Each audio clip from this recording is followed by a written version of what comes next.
In the name of Allah, the most compassionate, the most merciful, and may the peace and blessings of Allah be upon his last and beloved Messenger Muhammad, and may the peace and blessings of Allah be upon you all. The title of this episode is Arguing Without Knowledge, and it's in a series entitled Reflections by the Guidance of the Qur'an. And in this series, brothers and sisters, I will show a situation, an event that happened with me in my life, and how to reflect and ponder upon it by the guidance of the Qur'an and the teachings of Prophet Muhammad, peace be upon him.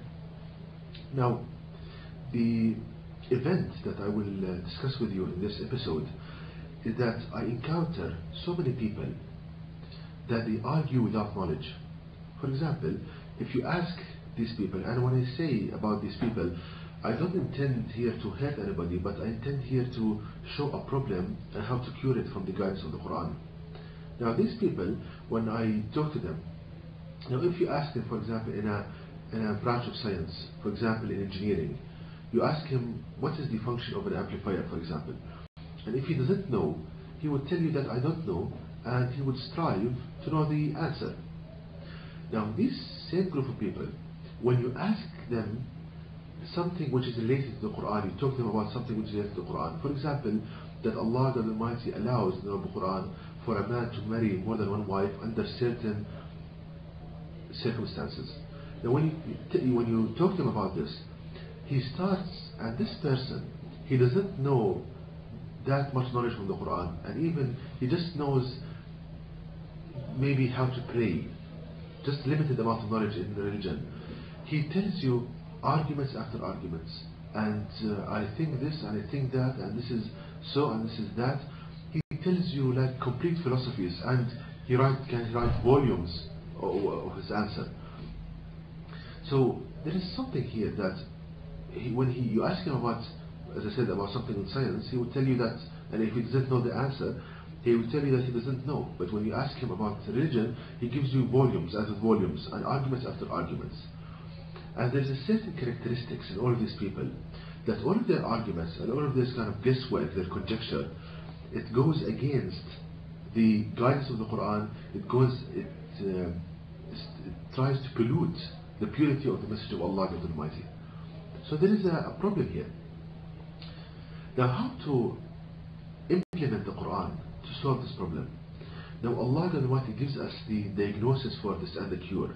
In the Noble Qur'an, in chapter 22, verses 3 and 4, Allah states in these verses, the translation is the following: and among people, that who argues without knowledge and follows every rebellious Satan,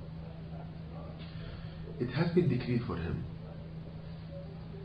it has been decreed, has been written, that whoever follows the Satan, he would surely mislead him and take him to the torment of the fire. So this is the translation of these verses. So Allah states here that among people, that the person who argues without knowledge and follows every rebellious Satan. So Allah here teaches us that this person who argues without knowledge, he is following Satan. Now how can I understand this? What is the link between Satan, the devil, and a person arguing without knowledge? Allah teaches us the answer for this in the Noble Qur'an, such that can be learned from the Qur'an, the last revelation of Allah God to people, that every one of us has a voice of oneself. That's the voice you speak with. It has a certain characteristic in style, languages, tone, etc. It's the same voice you hear in your head when you are thinking quietly yourself. And that's normal, that's the voice of oneself. Also it can be learned from the Noble Qur'an. Every one of us has a companion devil. That's a devil assigned to you at birth and stays with you till death. So you have a companion in this life, a devil, Satan. Now, how does this companion devil affect you? And he is with every one of us. No one is immune from this. Allah teaches us the answer for this in the Noble Qur'an in chapter 17, verse 64, which states, and befool them gradually whom you can with them with your voice. So Allah states here that this companion devil, he tries to befool you and trick you with his voice, meaning he talks to you like a person talking to you. So your companion devil, he talks to you, and he tries to trick you and befool fool you with the ideas contained in his voice. Now, somebody might ask, I only hear the voice of myself. So where is this companion devil? Now, Allah gives us the answer for this in the Noble Qur'an in chapter 114 verse 4, which states, from the evil of the whisperer who hides. So Allah describes his companion devil that he whispers to you, i.e. he talks to you, but at the same time he hides from you, meaning that he does not want you to feel his presence. He hides from you. So how can this companion devil talk to you like a person talking to you, and at the same time hide from you? The only way he can accomplish this is if he matches his voice with regards to tone, frequency, style of speech, languages, to the voice of yourself. So he makes his voice identical to the one you think with and hear in your head, and he puts ideas in your head.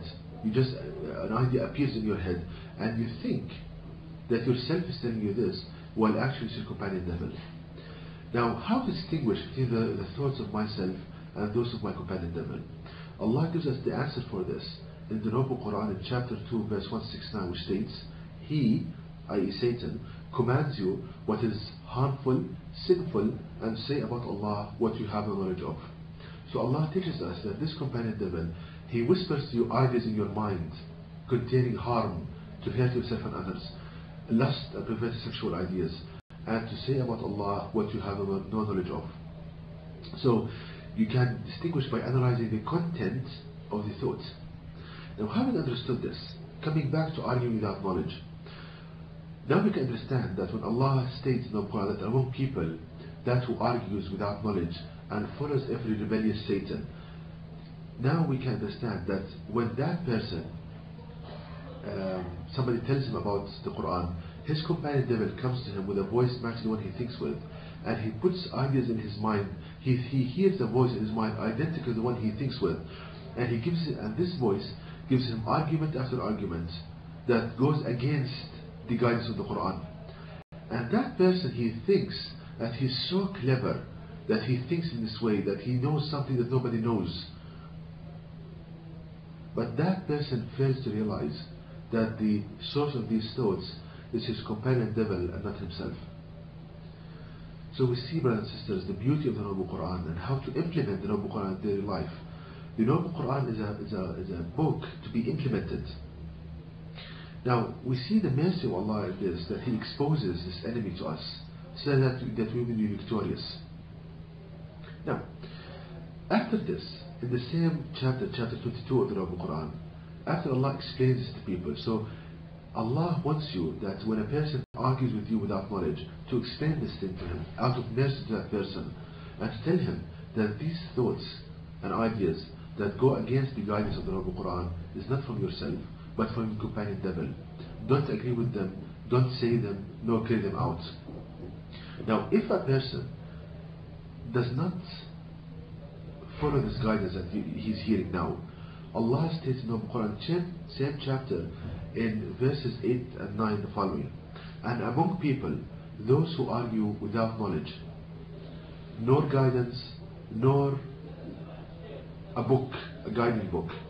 So we see the importance and the danger. So we see the importance that Allah going to emphasize on teaching people the source of these kind of thoughts that go against the guidance of Allah Almighty, and the danger of a person arguing without knowledge. So Allah again states in the Quran, and among people that who argues without knowledge, nor guidance, is not guided, nor a guiding book or a book with lights, meaning a reference book. And Allah the Almighty wants the Noble Quran to be the reference for people in acquiring knowledge. Allah states that this person, that he strives to misguide people from the way of Allah the Almighty, that can be understood from the verse, that this person strives to misguide people away from the Noble Quran and the guidance of Allah. Allah says that for this person there is humiliation in this life and torment in the hereafter. Allah states that this is the result of what you're own doing, and Allah does not do injustice to His servants. So we see that Allah Almighty, after in the verses 3 and 4, He explains to people the source of these ideas. Then if a person continues to strive to misguide people and distort the purity of the message of Allah, Allah states that he would have humiliation in this life and torment in the hereafter. And this is a result of your own doing, a result of that person's own doing. And Allah does not do injustice to His servants. So we see, brothers and sisters, the beauty of the Noble Qur'an and how to implement the Qur'an and how mercy it contains. And to know more details about this topic, please visit my website at www.quran-barakah.com, and you can email me at zaidquran@yahoo.com, and may the peace and blessings of Allah be upon you all.